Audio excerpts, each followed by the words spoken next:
নমস্কার বন্ধুরা, সকলকে আমার চ্যানেলে স্বাগত। আমরা মোটামুটি সকলেই জানি পশ্চিমবঙ্গের সমস্ত ধরনের রাজ্য সরকারি কর্মচারী এবং পেনশনারদের ডিএ সংক্রান্ত বিষয়টি এই মুহূর্তে সুপ্রিম কোর্টে বিচারাধীন অবস্থায় রয়েছে।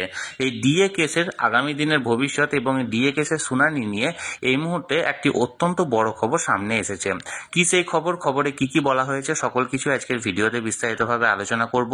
ভিডিওটি ডিএ কেস সংক্রান্ত অত্যন্ত গুরুত্বপূর্ণ, তাই প্রথম থেকে শেষ পর্যন্ত অবশ্যই ধৈর্য সহকারে দেখবেন এবং ভালো লেগে থাকলে অবশ্যই একটি লাইক করবেন এবং সকলের সঙ্গে শেয়ার করবেন। আর সেই সাথে এই চ্যানেলে যদি প্রথমবার হয়ে থাকেন এই রকমের ইনফরমেটিভ ভিডিও আরও দেখার জন্য যারা এখনো পর্যন্ত এই চ্যানেলটিকে সাবস্ক্রাইব করেননি তারা অবশ্যই চ্যানেলটিকে সাবস্ক্রাইব করে নিতে ভুলবেন না।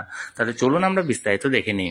দেখুন, আমরা এই মুহূর্তে সরাসরি সুপ্রিম কোর্টের ওয়েবসাইটে আছি। এখানে বলা হয়েছে, দেখুন, ডায়েরি নাম্বার 35292/2022 অর্থাৎ 2022 সালে এই কেসটি বা এই ডায়েরি নাম্বারটি করা হয়েছিল সুপ্রিম কোর্টে।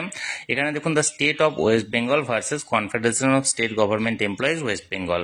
এখানে যে দুজন আছে তাদের এখানে নামটা উল্লেখ করা আছে।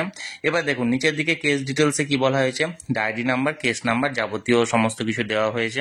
এবার প্রেজেন্ট বা লাস্ট লিস্টেড ওয়ান, বর্তমান যে হিয়ারিংটা হয়েছে বা গত যে হিয়ারিংটা হয়েছে সেটা কবে হয়েছে দেখুন, 15/7/2024, অর্থাৎ গত 15ই জুলাই 2024 লাস্ট এই হিয়ারিংটা হয়েছিল। কোন কোন বিচারপতি দ্বয়ের এজলাসে?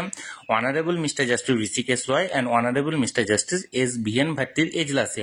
এবার স্ট্যাটাসটা পেন্ডিং দেখাচ্ছে, কিন্তু এবার যে খবরটা উঠে আসছে সেটা দেখুন, tentatively case may be listed one. এই কেসটি পুনরায় আবার কবে এজলাসে উঠতে চলেছে সেটার ডেটটা কিন্তু এখানে কম্পিউটারে জেনারেটেড হয়েছে, যেটা সুপ্রিম কোর্টের তরফ থেকে জানানো হয়েছে যে 7/1/2025 অর্থাৎ আগামী 7ই জানুয়ারি 2025 পুনরায় এই কেসটি আবার এজলাসে শুনানির জন্য উঠতে চলেছে। অর্থাৎ দীর্ঘ সময় গ্যাপের পর, প্রায় দীর্ঘ 5 মাস গ্যাপের পর এই কেসটি পুনরায় আবার উঠতে চলেছে। এখন জানা নেই যে এই কেসটি এই শুনানিতে অর্থাৎ আগামী হিয়ারিং এর ডেটেই যে এটার ফাইসালা হবে কি আবার পুনরায় ডেট দেওয়া হবে সেটা এখনো পর্যন্ত জানা যায়নি। এমনকি এই দুজন বিচারপতির এজলাসে উঠবে না অন্য কোনো বিচারপতি দ্বয় আবার নিযুক্ত হবে বা চেঞ্জ হবে সেটাও এখনো জানা যায়নি। যে কোনো খবর জানা মাত্রই আমি আপনাদের সঙ্গে সেটা শেয়ার করব। আপাতত এইটুকু খবর জানা গেছে সুপ্রিম কোর্টের তরফ থেকে যে এই কেসটি আগামী 7ই জানুয়ারি 2025 উঠতে চলেছে শুনানির জন্য।